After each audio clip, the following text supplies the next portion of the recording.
क्या पाकिस्तान बैंकक्रप्ट होने वाला है? क्या पाकिस्तान के पेट्रोल के प्राइस 300 तक होने वाले?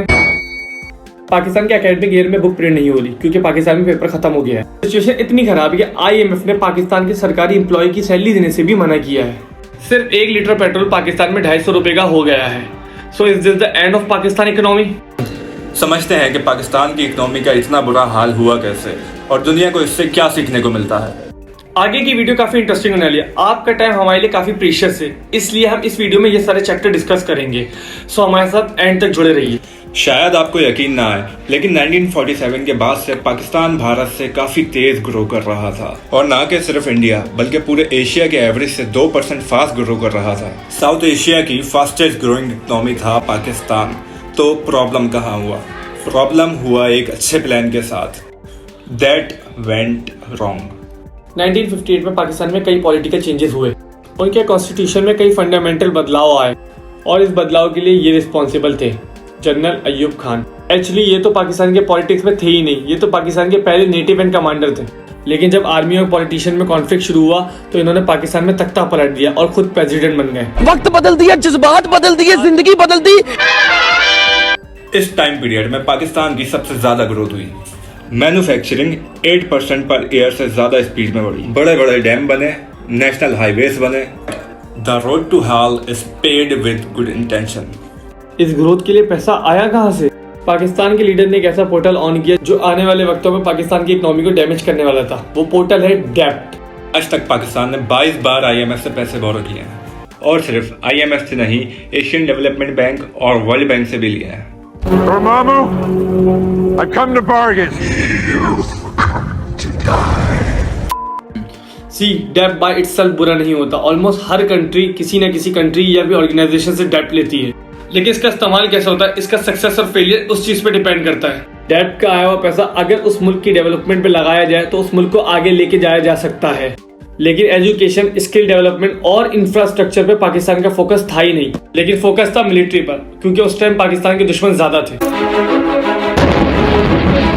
पाकिस्तान के बजट को खोलकर देखें तो साफ साफ दिखता है पाकिस्तान सबसे ज्यादा 2 चीजों पे स्पेंड करता है। पहला है डेब्ट रीपेमेंट, दूसरा है डिफेंस यानी आर्मी। हर साल पाकिस्तान आर्म फोर्सों पे होने वाला खर्चा बढ़ाता है। एक वार में कोई विनर नहीं होता, नुकसान दोनों साइड का होता है, क्योंकि पैसे भी जाते हैं और जाने भी जाती हैं।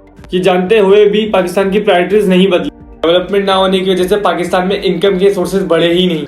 आज भी 42% पाकिस्तानी लोग पढ़ लिख नहीं सकते। ऐसी सिचुएशन में पाकिस्तान में फॉरेन कंपनी क्यों आएंगी, लोगों को जॉब्स क्यों दें? इस सिचुएशन की वजह से पाकिस्तान एक डेट ट्रैप में फंस गया है, जिससे निकलने का एक ही रास्ता है, वो है और डेट लो।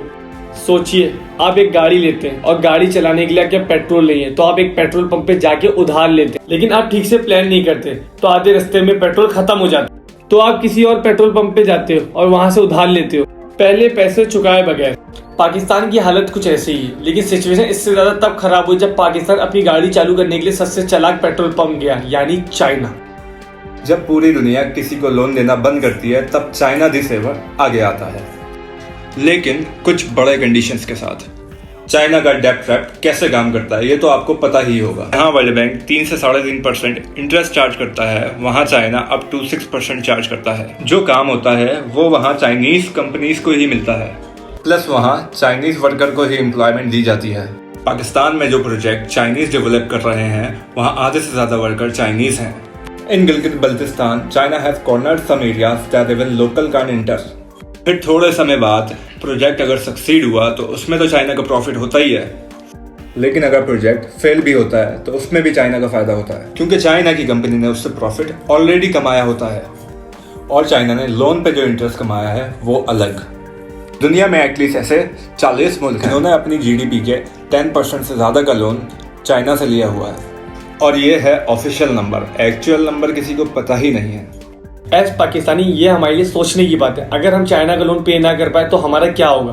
अगर हमने गाड़ी लोन पे ली है और EMI टाइम पे ना दे पाए तो बैंक गाड़ी उठा के ले जा सकता है। China Pakistan economic corridor POK से होके गुजरता है। अगर पाकिस्तान ये जगह चाइना को लीज पर देता है तो ये न्यूज इंडिया के लिए बैड न्यूज होगी। आज की घड़ी में पाकिस्तान पे $130 बिलियन का कर्जा है, और ये कर्जा चुकाने के लिए IMF से फिर से कर्जा लिया जा रहा है। ये पोर्शन तो IMF से $6 बिलियन का कर्जा लिया जा रहा है, और उन पे कर्जा ऑलरेडी $130 बिलियन का है। पाकिस्तान के मिनिस्टर ने जब लोगों को 1 कप चाय कम करने का बोला तो लोग हंसे होंगे, लेकिन इसका रीजन क्या है? पाकिस्तान दुनिया का सबसे बड़ा चाय इंपोर्ट करने वाला मुल्क है। एक साल में पाकिस्तान $600 मिलियन से ज्यादा चाय की इंपोर्ट में खर्च करता है, जिसे खरीदने के लिए प्रीशियस फॉरेन रिजर्व खर्च होते हैं। जून की शुरुआत में पाकिस्तान के पास सिर्फ आने वाले 2 महीनों के इंपोर्ट बिल करने के पैसे थे। Extreme times call for extreme measures. चाय कम करने के साथ साथ पाकिस्तान में शॉप जल्दी बंद करके इलेक्ट्रिसिटी बचाने को कहा है।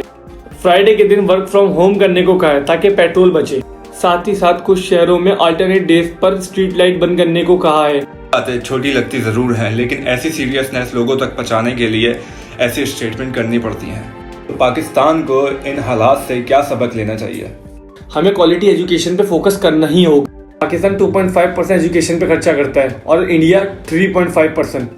डिफरेंस इतना भी ज्यादा नहीं जितना हमें लगता है। ये नंबर डेवलप कंट्रीज के अंदर 7% तक होता है। ये कंपैरिजन हमें उनसे करने की जरूरत है। आज तक पाकिस्तान में एक भी प्राइम मिनिस्टर ने 5 साल की टर्म पूरी नहीं की। या तो उनका असैसिनेशन हुआ है या उनकी गवर्नमेंट गिरा दी। पॉलिटिकल स्टेबिलिटी ना होना फॉरेन इन्वेस्टमेंट को दूर रखता है। जहां गवर्नमेंट 5 साल की गारंटी नहीं दे सकती, वहां कंपनीज अगले 50 साल की इन्वेस्टमेंट क्यों करें? पाकिस्तान दुनिया की एक बड़ी मार्केट है, फिर भी फॉरेन कंपनीज बाहर अपना प्रोडक्ट प्रोड्यूस करके यहाँ बेचना पसंद करती हैं। ऐसा क्यों? क्योंकि यहाँ हमारे लॉस बहुत उलझे हुए हैं। यहाँ इन्वेस्ट करना, जॉब्स जनरेट करना दुनिया रिस्की समझती है। G20 के बाद जो अपॉर्चुनिटीज चाइना से पाकिस्तान आनी थी, वो अब वियतनाम, बांग्लादेश, थाईलैंड जा रही हैं। गलती हमारे पॉलिटिशियंस के एक्शंस की है। न्यू गवर्नमेंट पिछली गवर्नमेंट के अच्छे और बुरे डिसीजन को अपोजिट करके अपना टाइम वेस्ट करती है। फॉर एग्जाम्पल, आज पाकिस्तान हर दिन 40 किलोमीटर के हाईवे बना रहा है। ये अपने आप में एक रिकॉर्ड है जो सबके लिए अच्छी बात है। ये अचीव करने के लिए एक सिस्टम बन चुका है और फिर 5 साल बाद जब कोई न्यू हुकूमत आती है और इस प्रोजेक्ट को रोक देती है तो इसमें पाकिस्तान का नुकसान होता है। सिर्फ ये प्रूफ करने के लिए कि पहले की सरकार बेकार थी। गवर्नमेंट का काम मुल्क को रोकना नहीं, मुल्क को बढ़ाना है। सत्ता का खेल तो चलेगा, सरकारें आएंगी जाएंगी, पार्टियां बनेगी बिगड़ेंगी, मगर ये देश रहना चाहिए। इस देश का लोकतंत्र अमर रहना चाहिए। अगर आपको इस वीडियो से कुछ भी सीखने को मिला तो लाइक, कमेंट, शेयर जरूर कीजिएगा।